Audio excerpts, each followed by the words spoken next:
And it reminds me of when I was younger.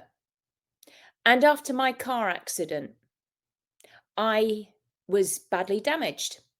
My leg, my thigh, is still looks pretty gross, in my opinion.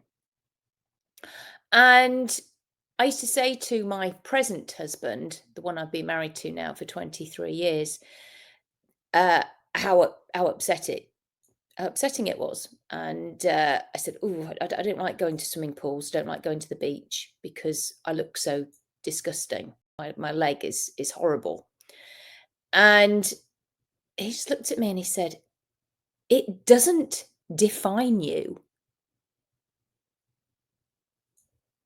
I went, "Oh, okay." And I sat with that. And it's true.